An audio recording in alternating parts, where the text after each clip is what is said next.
Онцгой байдлын байгууллагаас 14 хоног тутам танд хүргэдэг онцгой байдлын цаг нэвтрүүлэг ээлж дугаараа хүрэхэд бэлэн боллоо. Энэ удаагийн дугаартаа гол мөрний мөсний зузаан, мөсний хэмжилт болоод мөс цөмөрсөн дуудлага мэдээллийн талаарх мэдээллийг тоомлон хүргэж байна. Нэвтрүүлгийнхэнд та бүхэндээ сүүлийн 3 жилийн хугацаанд бүртгэгдсэн мөс цөмрөлтийн нөхцөл байдлын талаарх мэдээллийг тоомлон хүргье. Онцгой байдлын байгууллагт буюу сүүлийн 3 жилд 2023-аас 2025 оны хугацаанд нийт 61 удаагийн мөс цөмөрсөн дуудлага бол бүртгэгдсэн байна. За дуудлагын дагуу Төв орон нутгийн онцгой байдлын байгууллагын алба хаагчид үүрэг гүйцэтгэн 42.8 насыг бол авран хамгаалсан байгаа юм а. Үүнийг нь тоогоор томилоод үзэх юм бол 42 амь насаа аварсан иргэдийн 33 нь бол эрэгтэй, 9 нь эмэгтэй хүн байна. За сүүлийн 3 жилийн хугацаанд бүртгэгдсэн мөс цөмрөлтийн дуудлага мэдээллийг оноор нь задлж үзэх юм бол 2023 онд бол 14, 2024 онд 28, 2025 онд 19. Эндээс харах юм бол хамгийн олон мөс цөмөрсөн дуудлага бол 2024 онд бол бүртгэгдсэн байгаа юм. Харамсалтай нь мөс цөмөрсөн дуудлагын улмаас сүүлийн 3 жилийн хугацаанд 10 иргэн амь насаа алдсан ийм тохиолдол бүртгэгдсэн байна. За үүний 8 том хүн, 2 нь хүүхэд байна.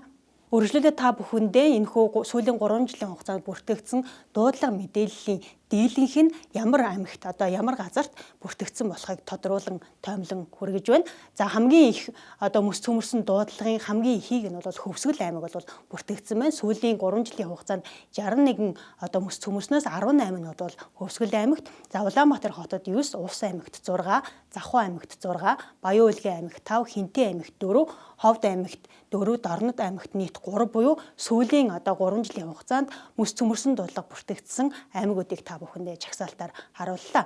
Яг мөс цөмөрсөн дуудлагын хувьд гэх юм бол ямар саруудад зөнхлөн тохиолддог вэ гэхээр 1, 2, 3, 4, 11, 12 дугаар сарууд бол мөс цөмөрсөн дуудлага хамгийн өндөр бүртгэгддэг байх нь.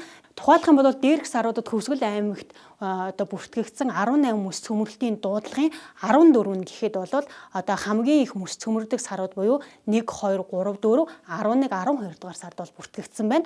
За харин Улаанбаатар хотын хэмжээнд бүртгэгдсэн 9 дуудлагын 8 нь бол яг 1, 2, 3, 11, 12 дугаар саруудад бол хамгийн их тохиолдсон байгаа юм а. Мөс цөмөрсөн нийт дуудлагын хувьд гол мөрөн, нуур тогтоол, хиймэл нуур гэсэн төрлөөр ангилж харуулах юм бол гол мөрөнд бол 57% буюу 35, за нууранд 38% буюу 23, тогтоол ус, хиймэл нуур, мөсөн суусан тохиолдол 5% буюу 3 надаас тус бүртгэгдсэн ийм тохиолдол бүртгэгдээд байна. Мөс цөмөрсөн дуудлага бол 1, 2, 3, 4 дугаар саруудад хамгийн их бүртгэгдэж байна гэсэн мэдээллийг бол та бүхэндээ танилцуулсан. Харин баяр наадмын амралтын өдрүүдэд буюу цагаан сарын өдрүүдээр мөс цөмөрсөн дуудлага хэрэг бүртгэгдэх талаарх мэдээллийг үргэлжлүүлэн та бүхэндээ танилцуулъя. 2023-аас 2025 онд буюу сүүлийн 3 жилийн хугацаанд бол цагаан сарын баяр амралтын өдрүүдээр мөс цөмөрсөн 3 удаагийн дуудлага бол бүртгэгдээд Хөвсгөл нуурт 2, Уулз голдод бол 1 дуудлага мэдээлэл бол бүртгэгдэжсэн ийм тохиолдол байгаа юм. Учир нь гэх юм бол 2 дугаар сард Монголын уламжлалт цагаан сарын баяр тохиодог учраас иргэд маань зам товчлох, цаг хожих дэргээр мөсөн дээгүүр явснаас болоод эрүүл мэнд нийт хөрөнгө амь насаараа хохирох ийм эрсдэл байгаа тул та бүхэндээ энэ удаагийн нэвтрүүлэг мөс цөмрөлтийн талаарх мэдээллийг бас тоомлон хүргэж байгаа гэдгийг энд онцлон танилцуулж байна.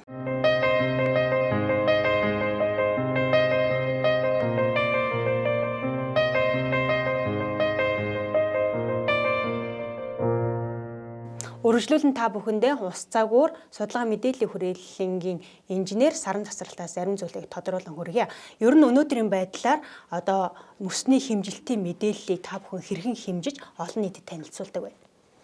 Мөсний үзэгдэл зузааны мэдээг нийт улсын хэмжээнд 134 ус судлалын гол болон нуурын харуулуудаас мөсний зузаан үзэгдлийн мэдээг авч ард иргэдтэй үйлчилж байгаа. Энэ мэдээ маань тухайн оны 10 сарын 1-ний өдрөөс дараа оны 3 сарын 31-ний өдөр хүртэл 10 хоног тутам ирдэг байгаа. Тэгээ 10 хоног тутам мөсний үзэгдэл зузааныхаа мэдээг манай ус судлалын харуулын ажиглагч нар гол дээр хэмжилтээ хийгээд тэгээд нааш нь явуулаад бид энд боловсруулалт хийж ард иргэдтэй мөсний үзэгдэл зузааны мэдээ сэрэмжлүүлэг мэтээр үйлчилж байна. Олон жилийн нөхцөл байдлыг хараад ахад мөсний нөхцөл байдалд яаж өөрчлөлт орж ийн? Юунаас шалтгаалж байна? Сүүлийн жилүүдэд уур амьсгалын өөрчлөлт ус шалтгаалаад одоо дулаараад байгаа шүү дээ. Үүнтэй уялдаад бол яг хуу одоогийн байдлаар олон жилийн ажиглалт хэмжилтийн мэдээнээс харахад бол мөсний үзэгдэл эхлэх хугацаа мөн одоо мөсөн бүрхүүл тогтох хадгалах хугацаа бол сүүлийн жилүүдэд бол нэг 7-10 хоног хоцорч ажиглагдах одоо ийм процесс бол ажиглагдаж байна. Бүс нутгаас шалтгаалаад цаг агаарынхаа онцлог хүүтэн дулаанаас шалтгаалаад бол бүс нутагтаа бол одоо оройтож ажиглагдах мөсөн бүрхүүл тогтох хугацаа нь оройдох нэмгэн зузаан мөсөн бүрхүүл тогтох гэдэг нь яг цаг агаарынхаа байдлаар шалтгаалаад одоо өөр байдаг. Таны түрүүний хэлсэн дээр бүс нутгийн онцлог цаг агаарын дулаарл магадгүй уур амьсгалын өөрчлөлттэй гэсэндээ холбоотой ийм нөхцөл байдлууд үүсэж байна лээ. Тэгэхээр юун дээр илүү анхаарах ёстой байд юм бэ? Бидний нөгөө хэмжилт хийж байгаа цэг маань цэг дээр бол одоо нэг 5-35 см-ийн зузаантай байна гэдээ яг тодорхой гараад ирж байгаа шүү дээ. Тэгэхэд бол голын маань нийт уртын дагууд бол бид нэр олон цэг дээр олон газар хэмжилт хийх боломжгүй ганцхан цэг дээр хэмжилт хийж байгаа учраас тэр ганц цэгийн хэмжилт бол тухайн голыг төлөөлөх бол боломжгүй байдаг. Ийм учраас бол нуурын толио болон голын нийт уртын дагууд бол мөсний зузаан бол харилцан адилгүй тогтдгоо. Ийм учраас ард иргэд маань одоо мөсөн дээгүүр явахдаа яг баталгаатай гарц гармаар одоо явж болох хугацаанд нь явахгүй бол одоо мөс цөмрөх аюул бол одоо хаана л хаана байж байгаа учраас одоо маш сонор сэрэмжтэй байх хэрэгтэй гэж даад хэрэгтэй хэлмээр байна. Таны хэлснээр сард 3 удаа буюу 10 хоног тутамд мөсний зузаан Монгол орны нийт гол мөрний мөсний зузааныг бол одоо гаргаад олон нийтэд танилцуулга. Яг сүүлийн үед бол 2 сарын 1-ний байдлаар бол энэ мэдээлэл маань гарсан баа. Тэгээ та үргэлжлүүлээд энэ мэдээллийг бас үзэгчд маань хүргэж. 2 сарын 1-ний өдрийн мэдээгээр бол гол мөрний нуурын мөсний зузаан өмнөх 10 хоногоос 5-аас 40 см нэмэгдсэн байдалтай байгаа. За тэгээ одоогийн байдлаар бол нийт гол мөрний мөсний зузаан 35-аас 155 см зузаан мөстэй болсон байна. Энэ нь болохоор нөгөө өмнөх 2025 оны муу болон олон жилийн дунджаасаа 5-аас 45 см нэмгэн мөсөн бүрхүүлтэй байна гэсэн үг. За тухайлах юм бол хөвсгөлийн улсаас ихтэй одоо бэлтээс дэлгэр мөрөн эг үүр шишгэд зэрэг голуудын мөсний зузаан өмнөх 10 хоногийнхоос 5-аас 10 см нэмэгдээд одоогийн байдлаар 45-аас 120 см зузаан мөсөн бүрхүүлтэй болсон. Энэ нь бол 2025 оны муу үеийнхээс 5-аас 35 см ахиу олон жилийн дунджаасаа 5-аас 15 см нэмгэн мөсөн бүрхүүлтэй байгаа юм байна. За хангаан нурууны араас усчих эдэр ханвь чулууд суман зэрэг одоо хойд урд тамир зэрэг голуудын мөсний зузаан өмнөх 10 хоногийнхоос 5-аас 20 см нэмэгдээд одоогийн байдлаар 35-аас 135 см зузаан мөсөн бүрхүүлтэй болсон. Энэ нь бол одоо 2025 оны муу үе болон олон жилийн дунджаасаа 5-аас 20 см ахиу байгаа юм байна.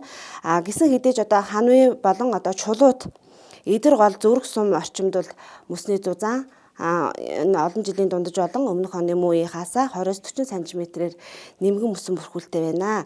Хинтийн нурууны баруун хажуугаас ихтэй туул, хараа, ерөө, тэрэлж, сөгнөгөр зэрэг гол мөрний мөсний зузаан өмнөх 10 хоногийнхоос 5-аас 25 см нэмэгдээд одоогийн байдлаар 60-аас 140 см зузаан мөсөн бүрхүүлтэй болсон байгаа.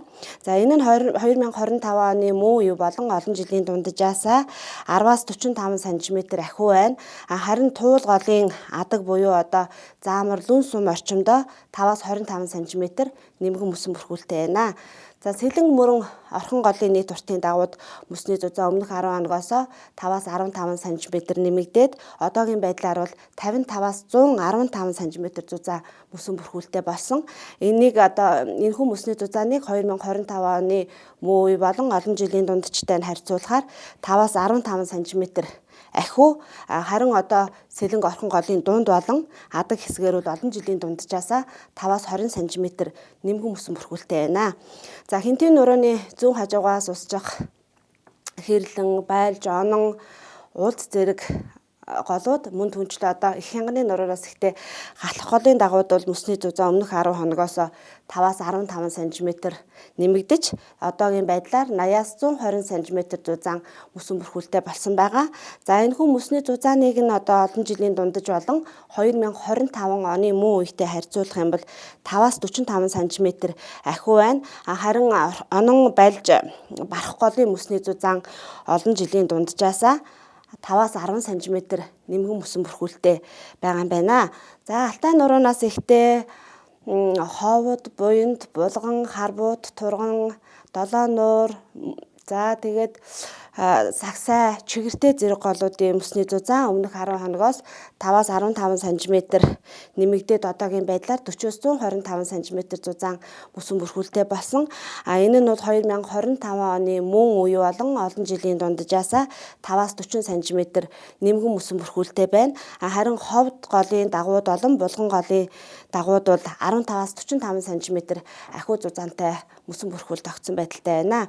Хангаан нурууны өврөөс ихтэй богод, чигстэй, завхан, зуйл, түй, онг, таат зэрэг голуудын мөсний зузаан өмнөх 10 хоногоос 5-аас 40 см нэмэгдээд одоогийн байдлаар 55-аас 155 см зузаан мөсөн бүрхүүлтэй болсон байгаа.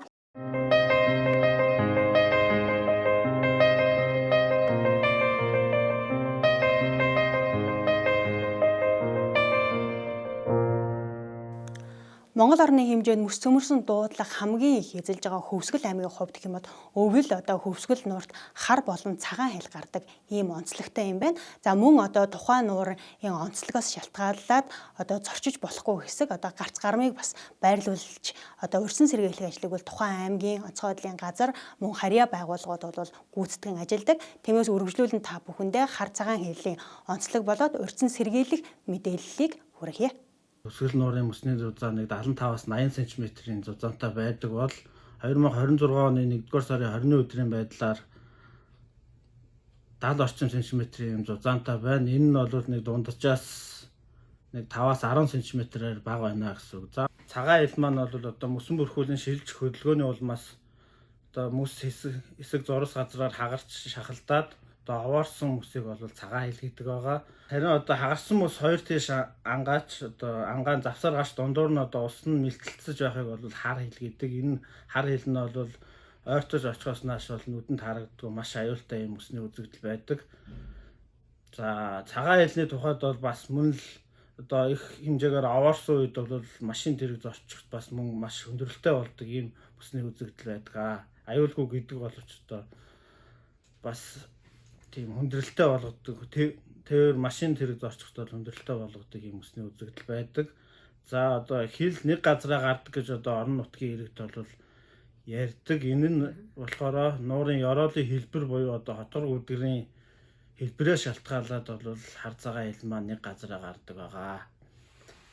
За мөн одоо нуурын ёроол газрын доорх ил ундрахтай хэсгүүдэд бол мөсөн бүрхүүл нь усанд угаагдаад тэр ундрахтай усанд угаагдаад усан зурс өрх бол шинээр үүсдэг байгаа. Энэ өрх гарсан юм хэсгүүдэд бол одоо мөсний зузаан харьцангуй нэмгэн мөн хөдөлгөө одоо хөлдөөгөө задгаа байж байдаг юм аюултай үзэгдэл бол мөн Хөвсгөл нуур дээр хэд хэдэн газруудаа ашиглагддаг байгаа. За ингээд эцэст нь хэлэхэд Хөвсгөл нуурын мөсний зузаан бол нийт уртын дагууд нэг 40-оос 50 см-ийн одоо зөрүүтэй харилцан адилгүй байгаа тул одоо нийт ард иргэд маань нуурын мөсөн дээгүүр зорчихгүй байж өөрийн амь нас эд хөрөнгөө хамгаалахыг бас харуулж байна. Харин 2026 он гарсаар өнөөдөр буюу 2 дугаар сарын 2-ны өдрийн байдлаар улсын хэмжээнд нийт 6 удаагийн мөс цөмөрсөн дуудлага мэдээлэл бүртгэгдсэн байна. Мэргэжлийн байгууллагаас өгж байгаа мэдээллийн дагуу Монгол орны гол мөрөний нийт уртын дагууд мөсний зузаан харилцан адилгүй байна. Тиймээс иргэд малчид ард иргэд та бүхэн мэргэжлийн байгууллагаас өгж байгаа заавар зөвлөмжийг дагаж урьдчилан сэргийлэх мэдээлэлд үндэслэн одоо ажил амьдралаа зохицуулдаг байхыг уриалж байна.